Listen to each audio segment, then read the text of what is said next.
রেলগাড়ির কামরায় হঠাৎ দেখা, ভাবিনি সম্ভব হবে কোনো দিন।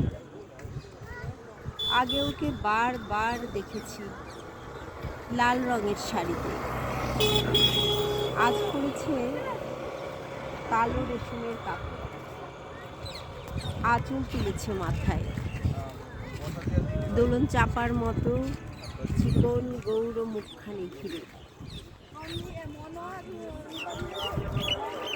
মনে হলো কালো রঙে একটা গভীর দূরত্ব ঘনিয়ে নিয়েছে নিজের চারদিকে, যে দূরত্ব সর্ষে ক্ষেতের শেষ সীমানায় শালবনের নীলাঞ্জনে। থমকে গেল আমার সমস্ত মনটা। চেনা লোককে দেখলেন অচেনার গাম্ভীর্যে। হঠাৎ খবরের কাগজ ফেলে দিয়ে আমাকে করলে নমস্কার। সমাজবিধির পথ গেল খুলে, আলাপ করলেন শুধু। কেমন আছো? কেমন চলছে সংসার? ইত্যাদি। সে রইল জানালার বাইরের দিকে চেয়ে,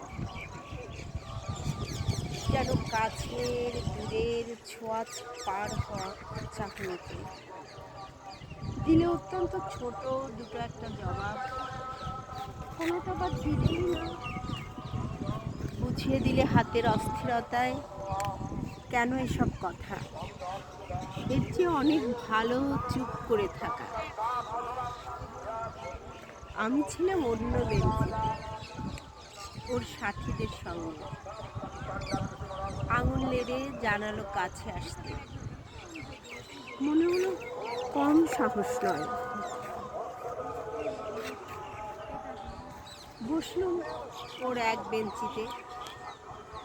গাড়ির আওয়াজের আড়ালে বললে মৃদু স্বরে,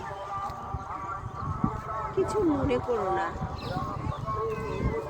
সময় কোথা সময় নষ্ট করবার? আমাকে নামতে হবে পরের স্টেশনে। দূরে যাবে তুমি। তাই যে প্রশ্নটার জবাব এত কাল থেমে আছে, শুনবো তোমার মুখে। সত্য করে বলবে তো? আমি বললাম, বলবো। বাইরের জানালার দিকে তাকিয়ে শুধলো,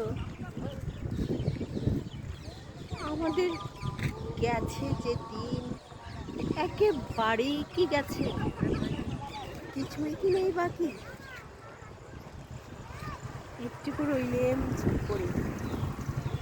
তারপর বললেন, রাতের সব তারাই আছে দিনের আলোর গভীরে। খটকা লাগলো, কি জানি বানিয়ে বললাম নাকি। ও বলল, থাক এখন যাও ওদিকে। সবাই নেমে গেল পরের স্টেশনে। আমি চললাম একা।